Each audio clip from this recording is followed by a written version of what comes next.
Siya si Jeremy Mix, isang criminal, gang member at labas-pasok sa kulungan mula noong teenager pa. Noong 2014 ay nadakip siya ng mga pulis. Pagdating sa presinto, kinunan siya ng mugshot at hindi niya lubos akalain na dahil sa mugshot o picture na ito ay magbabago ang kanyang buhay at siya ay magiging isang milyonaryo. Habang nasa kulungan ay nasa 400 na mga sulat ang kanyang natatanggap araw-araw mula sa mga tao sa iba't ibang panig ng mundo. Kasama na dito ang kabi-kabilang job offers galing sa mga bigating kumpanya. Maraming kumpanya ang nag-agawan kay Jeremy. Isa na dito ang Tommy Hilfiger.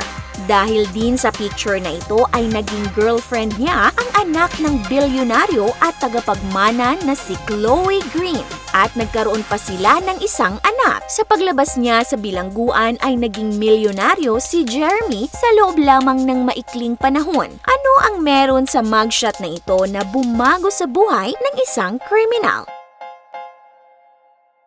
Isang araw taong 2014, akala ni Jeremy Mix na normal na tatakbo ang kanyang buhay. Kakasundo niya lang sa kanyang kapatid nang sila ay parahin ng mga pulis. Buong akala niya ay madali lang nila malulusutan ang inakala niyang routine check. Pero nang buksan ang trunk ng kanyang kotse ay nakita ang isang baril. Nagsasagawa pala ng gang sweep ang mga pulis sa kanilang lugar. At kinulong si Jeremy sa mga kasong felony, gun possession at grand theft. Hindi pala ito ang unang pagkakataon na nakulong si Jeremy. Noong 18 pa lamang siya ay nakulong siya dahil sa pagnanakaw at pananakit ng isang 16 years old na lalaki. Simula 2002 ay labas-pasok na rin siya ng kulungan dahil na rin sa mga krimeng kinasangkutan bilang miyembro ng Crips, isang street gang sa LA. Pero ang hindi niya inakala na magiging kakaiba ang pagkakakulong niya ngayon. Nagulat na lamang siya nang bisitahin siya ng kanyang kaibigan at sabihing nag-viral ang kanyang mugshot. Ayon kay Jeremy, hindi siya mahilig sa social media, kaya wala siyang kaalam-alam kung ano ang ibig sabihin ng viral. Ang mugshot pala ni Jeremy na in-upload ng Stockton Police sa kanilang Facebook page ay umani na ng libo-libong likes. Binasag ng kanyang mukha ang katahimikan ng internet at sumikat ang mga kataga at hashtags na gaya ng #HotFelon, #PrisonBay at #FelonCrushFriday. Kumalat din ang maraming memes gaya ng mga ito: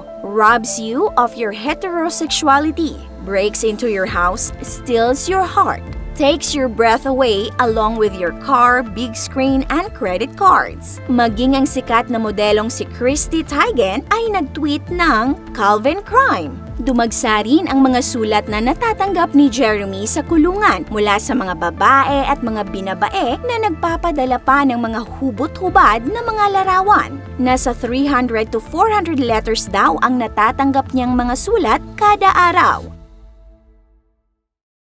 Bukod sa napakaraming sulat ng mga babaeng obsessed kay Jeremy, ay dumagsa rin ang mga offers sa kanya para maging modelo. Kaya bagamat nasentensyahan siya noong 2015 ng 27 months na pagkakakulong, tila nagpabuti pa ito sa buhay ni Jeremy. Habang nakakulong pa ay pumirma na si Jeremy ng model sa White Cross Management. At nang makalaya noong March 2016 ay tuluyan nang iniwan ni Jeremy ang magulong buhay at pinasok ang pagmomodelo. Ang dating mugshot ay napalitan ng mga fashion shots. At ito ang kanyang unang modeling headshot nga ay nalathala noong June 2016. Naging suki si Jeremy sa maraming fashion shows gaya ng New York Fashion Week, Milan Fashion Week at Tommy Hilfiger Spring 2018. At noong 2019 naman ay nagkaroon siya ng $15 million partnership with fashion concept GmbH para lumikha ng isang fashion line na nakapangalan sa kanya.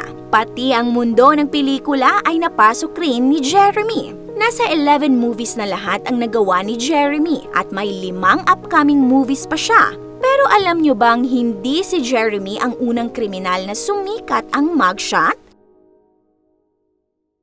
Noong Noong 2010 ay sumikat ang DUI or Driving Under the Influence mugshot ni Megan Simmons. Pero hindi ikinatuwa ni Megan ang pagsikat at paglaganap ng memes gamit ang kanyang mugshot. Sa katunayan, nagsampa pa siya ng kaso laban sa instantcheckmate.com sa walang pahintulot na paggamit nito ng kanyang larawan. Ganun din ang sinapit ng mugshot ni Mirella Ponce. Dahil sa magandang mukha, sumikat rin ang kanyang mugshot na tila nagpalimot sa mga tao tungkol sa krimen na kanyang kinasangkutan. Tulad ni Jeremy, si Mirella ay miyembro rin ng isang gang at nahulihang may dalang baril habang kasama sa sasakyan ang kanyang baby. Pero di tulad ni Jeremy, hindi siya naging mapalad na sumikat sa modeling industry.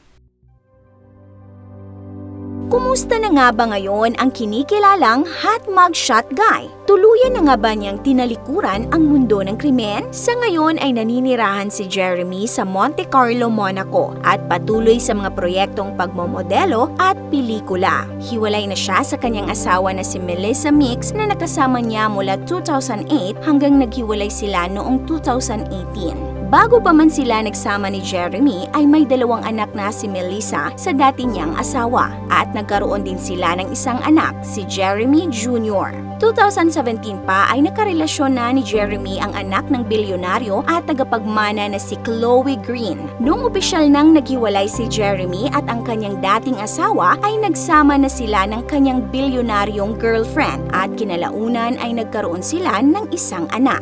Ngunit hindi nagtagal ang kanilang relasyon. Naghiwalay rin ang dalawa noong 2019. Malayo na nga ang ipinagbago ng buhay ni Jeremy. Sa pamamagitan ng mugshot, nabigyan siya ng shot of a lifetime para baguhin ang takbo ng kanyang buhay. Mga ka-awesome, ano ang masasabi nyo sa naging kapalaran ni Jeremy? Pakishare po ang inyong opinion sa comment section. This is your Ate O from Our Republic. Hanggang sa muli and stay awesome!